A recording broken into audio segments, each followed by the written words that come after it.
I was cutting my son's 5th birthday cake when a stranger grabbed my wrist and said 4 words that destroyed everything I believed about my life. "You stole my child." The knife slipped from my hand, clattering onto the dinosaur-themed tablecloth as 20 kids stared at us. The woman's grip was firm, not painful, but desperate. Her eyes weren't angry. They were broken. My name is Sarah, and until that moment, I thought I knew my story perfectly. Single mother, adopted my beautiful son Ethan when he was just 2 days old, built our entire world together, one bedtime story at a time. But this woman, this complete stranger, who had just crashed my son's birthday party, was about to show me that everything I knew was a lie. She was maybe 35, with dark hair pulled back in a messy bun and clothes that looked like she'd slept in them. Her name was Meredith, though I wouldn't learn that for another few minutes.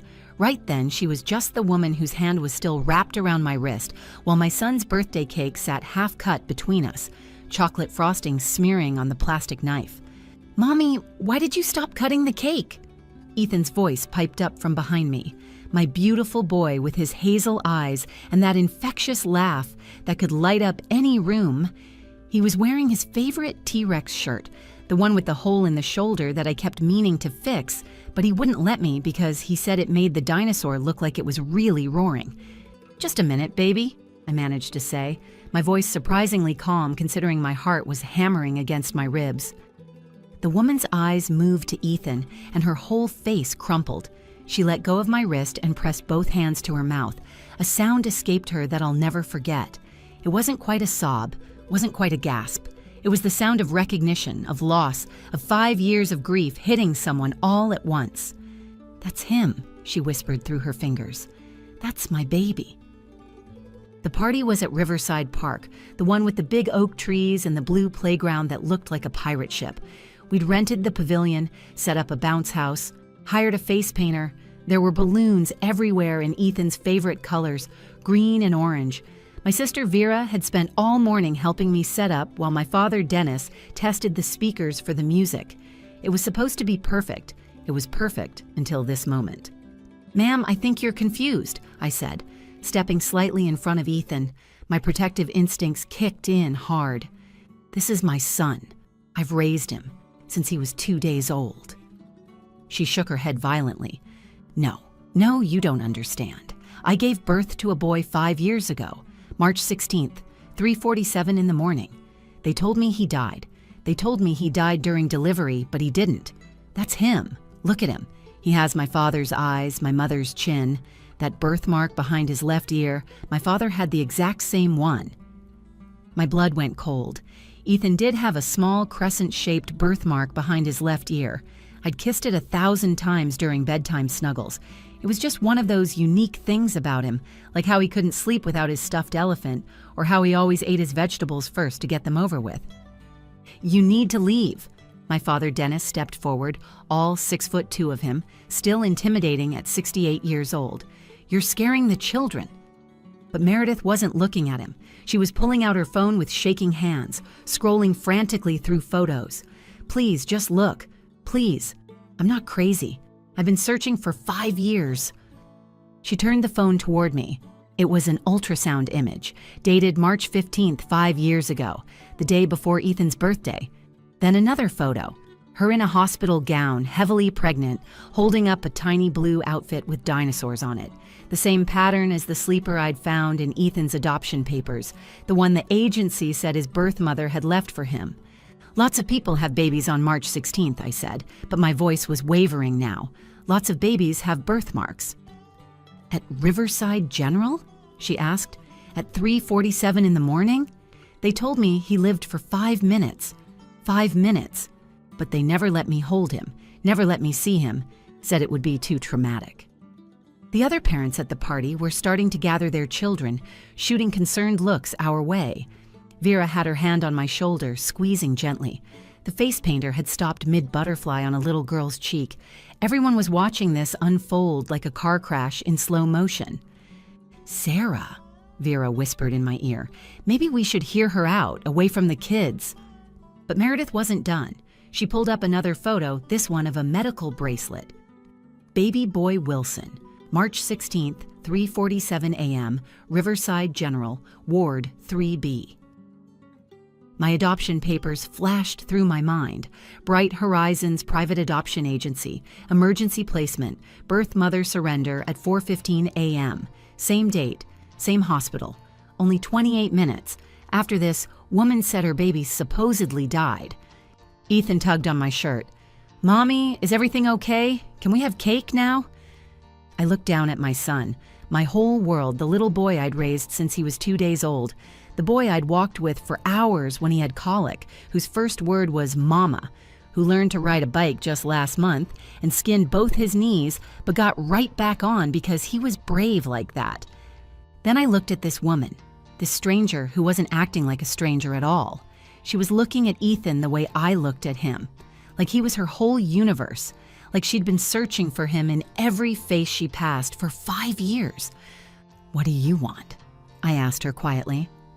"I want the truth," she said, tears streaming down her face now. "I want to know what happened to my baby." That morning had started like every birthday in our house. Ethan jumped on my bed at 6 a.m. shouting, "I'm 5, I'm 5, I'm a whole hand now," while holding up all 5 fingers like he'd just discovered fire. This was our life, our beautiful, predictable, wonderfully chaotic life that I'd built so carefully since the day I brought him home. I need to back up and tell you how we got here, to this party, to this moment that changed everything.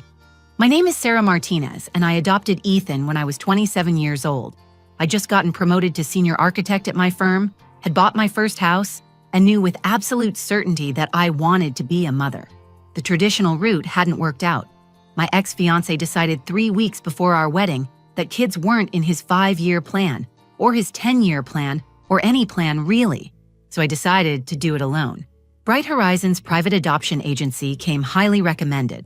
They specialized in emergency placements, babies who needed homes immediately. The process usually took years, they warned me, but I was prepared to wait.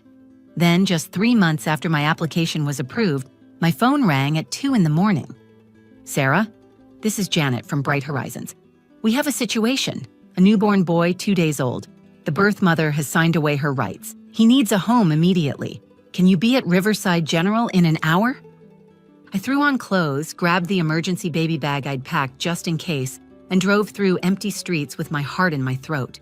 When the nurse placed him in my arms, this tiny, perfect human with his eyes squeezed shut and his fists balled up like he was ready to fight the world, I fell completely apart.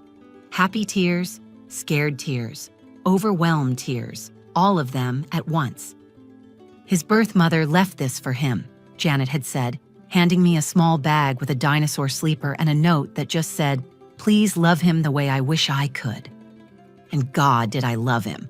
Through colic and teething, through his obsession with putting everything in his mouth, through the terrible twos that lasted until he was almost 4, through his first day of preschool when he cried for 10 minutes, then forgot I existed the moment he saw the playground, through every fever, every scraped knee, every "why is the sky blue?" question at bedtime when I just wanted 5 minutes of quiet. My family embraced him completely. My sister Vera became Aunt V, the fun aunt who always brought too much candy and let him stay up past bedtime when she babysat. My father, Dennis, transformed from a stern former Marine into the softest grandfather you've ever seen, carrying Ethan on his shoulders everywhere, teaching him how to whistle, how to tie his shoes, how to be brave even when you're scared. "That boy saved your father," my mother used to say before she passed 2 years ago, gave him permission to be soft. The birthday party had been in planning for weeks. Ethan wanted a dinosaur theme, specifically T-Rex because according to him, they were the kings of everything. We'd invited his whole preschool class, the neighbors, kids from his swimming lessons. The bounce house was shaped like a volcano. The cake, which took me 3 attempts to get right, was shaped like a dinosaur egg, with "Happy 5th Birthday, Ethan" written in green frosting. That morning, while setting up the pavilion at Riverside Park, Vera had been stringing lights while I arranged the gift table. "Remember when you called me crying because you didn't know what different cries meant?" She laughed, standing on a ladder. "Now look at you, super mom extraordinaire." I still don't know what half his cries mean. I admitted, tying balloons to the chairs. Yesterday, he cried because his sandwich was cut into triangles instead of squares. That's not about understanding. That's just being 5. My father arrived with the coolers, already wearing the birthday boy's grandpa shirt Ethan had picked out for him. Where's my grandson? I've got his special birthday present in the truck. Dad, please tell me it's not another drum set. It's a bike, he grinned. Every boy needs a bike when he turns 5. It's a rule. The party started at 2 p.m. Kids arrived in waves, parents dropping them off with presents and picking up spots in the shade to chat. Ethan was in his element, the center of attention, his laugh carrying across the park as he played with his friends. The face painter had a line of eager kids. The bounce house was pure chaos and squealing joy. I stood there watching him, my heart so full it actually hurt. 5 years of being his mom, 5 years of the greatest adventure of my life. When Vera started bringing out the cake, when everyone gathered around to sing, when Ethan's face lit up seeing all those candles, I thought, this is it. This is what perfect looks like. Then I picked up the knife to cut the cake, and that woman's hand wrapped around my wrist. "You stole my child," she said again, louder this time, and the entire party ground to a halt. Parents pulled their children closer. The bouncy house deflated into silence as kids stopped jumping to stare. Even the birds seemed to quiet down, as if nature itself was holding its breath to see what would happen next. "Ma'am, you need to calm down," I said, trying to keep my voice steady for Ethan's sake. He was pressed against my leg now, his small fingers gripping my jeans. "This is my son's birthday party. Whatever you think is happening here, you're wrong." "Wrong?" Meredith's voice cracked. "Look at him. Really look at him. The way his left eyebrow arches higher than the right when he's confused. That's exactly what my father's did. The way his nose crinkles when he smiles. That's mine. That birthmark behind his ear, my father had it, my grandfather had it, I have it." She pushed her hair back to reveal an identical crescent-shaped mark. My stomach dropped. I had noticed these things about Ethan, cataloged them as his unique features, the things that made him mine. But hearing her list them like evidence in a case made my skin crawl. "Lots of people have similar features." My father Dennis stepped between us, his voice carrying that military authority he rarely used anymore. "Now I'm asking you politely to leave before I call the police." "Call them," Meredith shot back. "Maybe they'll help me get my stolen baby back." "Nobody stole anyone," I said, my own anger rising now. I adopted Ethan legally through Bright Horizons agency. I have all the paperwork. The birth mother surrendered her rights. "I never surrendered anything." Meredith was shaking now. "I gave birth at Riverside General on March 16th at 3:47 a.m. They told me my baby died 5 minutes later. They told me his heart gave out. But they never let me see him, never let me hold him. Do you know what that does to a mother? To be told your child is dead but never get to say goodbye?" She pulled out her phone again, scrolling frantically. "Look, here's my admission paperwork. March 15th, 11 p.m. High-risk pregnancy, early labor." Another swipe. "Here's the death certificate they gave me. Baby boy Wilson, March 16th, 3:52 a.m. I looked at the screen to spite myself. The timestamp made my blood run cold. According to my adoption papers, Ethan's birth mother had surrendered him at 4:15 a.m., only 23 minutes after this woman's baby supposedly died. "Same hospital?" Vera asked quietly, reading over my shoulder. "Same ward," Meredith confirmed. "Ward 3B, the high-risk unit." "This is insane," I said, but my voice sounded hollow even to me. Babies aren't just switched around like packages. There are systems, protocols. "Unless someone bypassed them," Meredith said. She pulled up another photo, this one of her in the hospital bed, clearly post-delivery, her face puffy and exhausted. "This was taken at 4:20 a.m. Look at my eyes. Do I look like a woman who just voluntarily gave up her baby?" She looked destroyed. Even in a still photo, you could see the devastation written across her face. "Mommy, who is this lady?" Ethan's small voice cut through the tension. "Why is she showing you pictures?" Before I could answer, Meredith dropped to her knees in front of him. Dennis moved to intervene, but she wasn't reaching for Ethan, just kneeling there at eye level, tears streaming down her face. "Hi, sweetheart," she said softly. "I'm sorry I'm interrupting your party. You must be the birthday boy." Ethan nodded shyly, still pressed against me. "I'm 5 today." 5 is a big number. Meredith smiled through her tears. "I bet you're really smart. Do you like dinosaurs?" She gestured at his T-Rex shirt. "They're my favorite," Ethan said, warming up slightly, "especially T-Rex because they're the kings." "My little boy loved dinosaurs too," Meredith whispered, and something in her voice made everyone nearby take a step back. It was raw grief, the kind that 5 years hadn't dulled at all. "Where is he?" Ethan asked innocently. "I lost him," Meredith said simply. "The day he was born." Vera grabbed my arm. "Sarah, what if she's telling the truth? What if something happened at that hospital?" "Things like this don't happen," I insisted, but I was remembering now. Janet from the adoption agency had seemed frazzled that night, rushing through paperwork, constantly checking her phone. The nurse who handed me Ethan had seemed nervous, kept asking if anyone had followed me to the hospital. "They do happen." Meredith stood up slowly. "I researched it afterward. Babies declared dead but never found. Adoption agencies with too perfect timing. Nurses and social workers who suddenly quit or transfer. It happens more than you think." "You're suggesting someone stole your baby and sold him to an adoption agency?" Dennis asked, his skepticism clear. "I'm not suggesting anything," Meredith replied. "I'm telling you that my baby supposedly died at 3:52 a.m. in Ward 3B at Riverside General. Your daughter received a baby for emergency adoption at 4:15 a.m. from the same ward. The baby was 2 days old, exactly how old mine would have been. Born on March 16th, same as mine. And he looks exactly like my father, has our family birthmark, and even loves dinosaurs like every male in my family has been obsessed with since they could walk." The other parents were openly staring now. Someone was recording on their phone. The birthday party had become a crime scene, and my son was the evidence. I stood there holding Ethan's hand while 20 pairs of eyes watched us, waiting to see what I would do. The rational part of my brain said to call the police, have this woman removed, protect my son from this insanity. But the mother in me, the part that would die for Ethan without hesitation, whispered a terrible question. What if she's right? "Everyone, I think the party's over," I announced, my voice surprisingly steady. "Thank you all for coming. We'll reschedule the cake." Parents started gathering their children, shooting concerned glances between Meredith and me.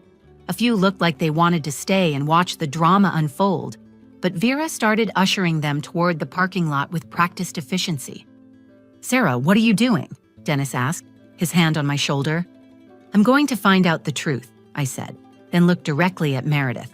"If you really believe Ethan is your son, then we need proof. Real proof, not just photos and coincidences." "DNA test," she said immediately. "I'll do it right now, today." "Mommy, what's happening?" Ethan tugged on my shirt. "Why is everyone leaving?" "We didn't even do presents." I knelt down and took his face in my hands. "Baby, sometimes grown-ups have to figure out complicated things. We'll do presents at home, okay? Just you, me, Grandpa, and Aunt V."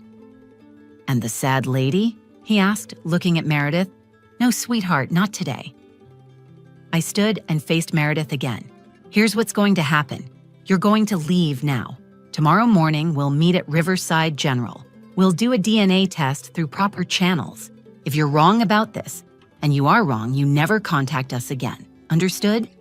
"And if I'm right?" she asked. The question hung in the air like a loaded gun. If she was right, everything I knew about my son's adoption was a lie. If she was right, I had been raising a stolen child for 5 years. If she was right, the little boy I loved more than life itself had a mother who'd been mourning him since the day he was born. "Then we'll deal with that if it happens," I said. Meredith nodded and pulled out a business card. "I'm a veterinarian at Riverside Animal Hospital. My cell's on there. What time tomorrow?" 9 a.m. main entrance. She looked at Ethan one more time, her face crumpling again. "Happy birthday," she whispered, then turned and walked away. The moment she was gone, my legs nearly gave out. Dennis caught me. guided me to a bench while Vera distracted Ethan with leftover balloons. "This is insane," Dennis said. "You don't owe that woman anything. She could be mentally ill, fixated on Ethan for some reason." "Dad, you saw the photos, the timeline. What if something did happen at that hospital?" "Then that's not your fault. You adopted him legally. You've been his mother for 5 years. But if she never gave him up, if someone took him from her, then every night I've sung him to sleep, she's been crying for a baby she thinks is dead." That night, after Ethan finally crashed from his sugar high and birthday excitement, I sat in his room watching him sleep. He had kicked off his dinosaur blanket like always, one arm flung above his head, the other clutching his stuffed elephant. I could see the birthmark behind his ear, that little crescent moon I'd kissed 1,000 times. I pulled out my adoption file from the lockbox in my closet. Everything looked legitimate. Signed papers, official seals, Janet's contact information. But now I was seeing things I hadn't noticed before. The birth mother's signature was just a scribble, barely legible. The timestamps were odd, everything processed remarkably fast for a middle-of-the-night emergency. And there was no information about the birth mother at all, just a note that she had requested complete anonymity. Vera found me at 3 a.m., surrounded by papers, my laptop open to articles about hospital fraud and illegal adoptions. "Find anything?" she asked, handing me a cup of coffee. There was a nurse at Riverside General named Patricia Crenshaw. She worked in Ward 3B during the time Ethan was born. She was fired 6 months later, but the reason isn't public record. "That doesn't mean anything necessarily." "No, but look at this." I showed her my screen. 7 families have filed complaints about irregularities with adoptions from Riverside General between 2018 and 2019. All emergency placements, all through private agencies, all from Ward 3B. Vera sat down hard. "Sarah, what have you gotten into?" "I don't know, but I'm gonna find out." The next morning, I dressed Ethan in his favorite outfit, the one with the pocket for his toy cars. I told him we were going to the hospital for a special checkup, just to make sure he was growing big and strong like a T-Rex. He didn't question it. 5-year-olds trust their mothers completely, and that trust felt like a weight on my chest as we drove. Meredith was already there when we arrived, standing by the information desk with a folder thick with papers. She looked like she hadn't slept either, her face pale but determined. "Thank you for coming," she said quietly. "I'm not doing this for you," I replied, holding Ethan's hand tighter. "I'm doing it because I need to know the truth." We walked together toward the lab, 3 people bound by the possibility of a terrible truth, about to open a door that could never be closed again. 3 days of waiting felt like 3 years. I didn't sleep, barely ate, and jumped every time my phone rang. Ethan kept asking why I was sad, and I had to pretend everything was normal while my world teetered on the edge of collapse. When Dr. Kepler finally called, his voice was careful, professional. "Ms. Martinez, could you come to my office? Ms. Wilson is already here. We need to discuss the results in person." I dropped Ethan at Vera's house, telling him Aunt V had a surprise movie day planned. He bounced out of the car, oblivious to the fact that his entire life might change in the next hour. Vera squeezed my hand through the window. "Whatever happens, you're his mother, remember that." The drive to the hospital felt both endless and too quick. My hands shook as I parked, as I walked through the sliding doors, as I pressed the elevator button for the 3rd floor. Each step felt like walking toward a verdict I wasn't ready to hear. Meredith was sitting in Dr. Kepler's office, her hands folded so tightly, her knuckles were white. She looked up when I entered, and we just stared at each other for a moment, 2 mothers afraid of the truth. Dr. Kepler closed the door and sat behind his desk. He had a folder in front of him, several papers spread out. His face was grave, and I knew before he said anything that our lives were about to shatter. "I ran the test twice to be certain," he began. "The DNA is conclusive. Meredith Wilson is Ethan's biological mother. The match is 99.97%. The room tilted. I gripped the arms of my chair as my legs went numb. Meredith made a sound like she'd been punched, a gasp that turned into a sob. She covered her face with her hands, her whole body shaking. "My baby," she kept saying. "My baby's alive. He's alive." But Dr. Kepler wasn't done. He pulled out another document, his expression even more serious. Ms. Martinez, Ms. Wilson, what I'm about to show you is part of an ongoing investigation. After our initial test, I felt obligated to check the hospital records from March 2019. He turned his computer screen toward us. It showed security footage from 5 years ago, grainy but clear enough. A woman in scrubs was wheeling a bassinet down a hallway. The timestamp read, March 16th, 2019, 4:08 a.m. This is Patricia Crenshaw. She was a senior nurse in Ward 3B. Notice the direction she's walking. She's taking a baby from the delivery ward to the emergency adoption intake office. He clicked to another image. Same woman, same hallway, but now she was talking to someone, just out of frame, handling paperwork. This is 17 minutes after Ms. Wilson's son was declared dead. But here's the problem.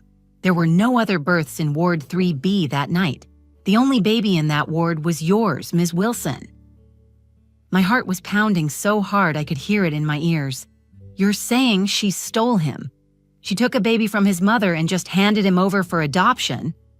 It's worse than that, Dr. Kepler said. He pulled out a printed report. Patricia Crenshaw was fired 6 months later when discrepancies were found in medication inventory. But that investigation led to something bigger. She had been taking babies from vulnerable mothers, mostly young, single women with no family support, telling them their babies had died, then selling them to private adoption agencies. Selling them? Meredith's voice was barely a whisper. For approximately $50,000 per child, the agencies thought they were paying legitimate processing fees for emergency placements. They had no idea the babies were stolen. How many? I asked, though I wasn't sure I wanted to know. We've confirmed 7 cases so far. There may be more. 7 families destroyed, 7 mothers who mourned children that were alive, 7 adoptive parents who had no idea they were raising stolen babies. Bright Horizons had no idea, Dr. Kepler continued. They were victims too. Crenshaw had created elaborate fake documentation. Birth mother, consent forms, medical records, everything needed to make it look legitimate. Where is she now? Meredith asked, and there was steel in her voice. She was arrested 6 months ago when the first family came forward. She's currently awaiting trial on multiple charges, including kidnapping, fraud, and human trafficking. I thought about Janet from the adoption agency, how frazzled she'd seemed that night. Had she suspected something was wrong, or was she just overwhelmed by the late-night emergency placement? What happens now, I asked, though the question felt impossible. Legally, I mean, I adopted Ethan in good faith. I have papers. Papers based on fraud, Meredith said, turning to me. He's my son. You've had 5 years with him that I should have had. I didn't know, I said, tears finally coming. I swear to God I didn't know. I thought I was giving a home to a baby who needed one. But he didn't need one. He had me. I wanted him. I loved him before he was even born. Dr. Kepler intervened gently. This is a legal matter that will need to be handled by the courts, but I need you both to understand something. Ethan has been with Ms. Martinez for 5 years. She's the only mother he knows. Any decisions made need to prioritize his well-being. His well-being? Meredith stood up, pacing now. What about my well-being? I've spent 5 years in therapy, 5 years on antidepressants, 5 years visiting an empty grave on his birthday. I attempted suicide twice because the grief was unbearable. I stood too, my maternal instincts flaring despite everything. I'm sorry for your pain. I truly am. But Ethan is happy. He's loved. He has a home, a family, friends. You can't just rip him away from everything he knows. You mean rip him away like he was ripped from me? We stood there facing each other. 2 mothers with equal claim to love, unequal claim to law, and no idea how to move forward without destroying the little boy we both wanted to protect. 6 months later, I stood in a courtroom holding Ethan's hand while a judge decided our fate. The media had picked up the story, calling it the Riverside Hospital baby theft scandal. 7 families just like ours, all fighting to figure out how to love children caught between 2 worlds. The judge's decision came down on a Thursday afternoon. I remember because Ethan had soccer practice that day. and I was worried we'd be late. Funny how your brain focuses on normal things when your world is falling apart. This court recognizes the unprecedented nature of this case, Judge Harrison said, looking between Meredith and me. We have a biological mother who was criminally deprived of her child, and an adoptive mother who has raised that child in good faith for 5 years. But most importantly, we have a 5-year-old boy whose needs must come first. She continued, the court orders joint custody with a gradual transition period. Ms. Martinez will retain primary physical custody initially, with Ms. Wilson having supervised visits that will gradually increase. Both parties will attend mandatory family counseling to facilitate this transition. The goal is not to choose between mothers, but to give Ethan the love and support of both. Meredith broke down crying. I did too. It wasn't what either of us wanted, but it was what Ethan needed. The first visit was awkward beyond words. Ethan clung to me, confused about why he had to spend time with this stranger. But Meredith was patient. She brought dinosaur books, played on the floor with him, let him set the pace. She never once said, "I'm your real mom," or tried to turn him against me. She just loved him quietly, consistently, without demands. 3 weeks in, Ethan asked me, "Why does Miss Meredith cry when she looks at me?" I could have lied, made something up, but our therapist had said honesty in age-appropriate doses was best, because she loves you very much and she missed you for a long time. Like when you missed me when I went to Grandpa's for the weekend. Yes, baby, but for much, much longer. It took 4 months before Ethan called her mom for the first time. He'd fallen off his bike at the park during one of their visits, skinned his knee pretty bad. Meredith scooped him up, cleaned the wound, kissed it better, and he just looked at her and said, "Thanks, Mom." She looked at me over his head, tears streaming down her face, and mouthed, "Thank you." That's when I knew we could make this work. Patricia Crenshaw got 25 years in prison. The 7 families she destroyed are still picking up the pieces, each finding their own way forward. Some biological parents got full custody back. Others, like us, found a middle ground. One family fell apart entirely, the adoptive parents unable to handle the truth, the biological mother too damaged by grief to parent. There are no clean endings in a story like this. Today, Ethan is 6.5. He has 2 moms and he'll tell anyone who asks about it. "I'm special," he says. "I got lost when I was a baby, but I had one mom who found me and took care of me, and another mom who never stopped looking for me. Now I have both." We celebrate his birthday twice now. Once on March 16th, his actual birthday, with both families together. And once on May 20th, the day I brought him home, which we call his Finding Day. Meredith suggested that. She understood that my love for him started that day, and it deserved to be honored. Vera was right when she said I'm still his mother, but Meredith is too. We text each other about his school events, share photos, coordinate Halloween costumes. When he's sick, we both show up with soup. When he scores a goal at soccer, we both cheer from the sidelines. We're not friends exactly, but we're something more important. We're Ethan's moms. The truth is, love isn't about ownership. It's not about who has the legal right or the biological connection. It's about showing up day after day, putting a child's needs before your own heart. Meredith showed me grace by sharing him with the only mother he'd ever known. I showed her grace by sharing him with the mother he should have always known. Some people call me a hero for sharing custody.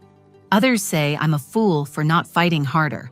But when Ethan wraps his arms around my neck and says, "I love you, Mama," then runs to Meredith and says, "I love you too, Mommy," I know we made the right choice.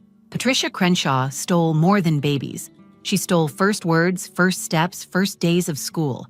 She stole bedtime stories and morning cuddles and all those irreplaceable moments. But she didn't steal our ability to love. She didn't steal our capacity to heal. And she didn't steal Ethan's chance to be loved by everyone who should have been loving him all along. That's the thing about truth. It doesn't always set you free. Sometimes it breaks you apart first. But if you're lucky, if you're brave, if you put love before law and child before self, you can build something beautiful from the pieces. Now, when people ask about our family, I tell them the truth. We're the family that was lost and found, broken and rebuilt, divided and multiplied. We're proof that mother's love isn't diminished when shared. It's doubled. We're evidence that sometimes the worst thing that happens to you can lead to a grace you never knew existed. Ethan asked me last week if I wished none of this had happened, if I wished Meredith had never shown up at his party. I told him the truth. No, baby, because you deserve all the love in the world, and now you have it. He thought about that for a minute, then said, I'm the luckiest kid ever. I have 2 moms who love me more than dinosaurs love roaring. And really, what more could any child need? If this story touched your heart or opened your eyes to the complexities of love and family, please take a moment to like this video and share it with someone who needs to hear it. Your comments mean the world to me, and I read every single one. What would you have done in this situation? How would you handle finding out a truth this devastating? Let me know in the comments below. And if you want to hear more real, raw stories about families, love, and the impossible choices we sometimes have to make, hit that subscribe button and the notification bell so you never miss a story. Remember, sometimes the most broken families become the strongest ones, and sometimes having 2 mothers isn't about dividing love, it's about multiplying it. Until next time, hold your loved ones close and remember that family isn't always about blood, but it's always about showing up.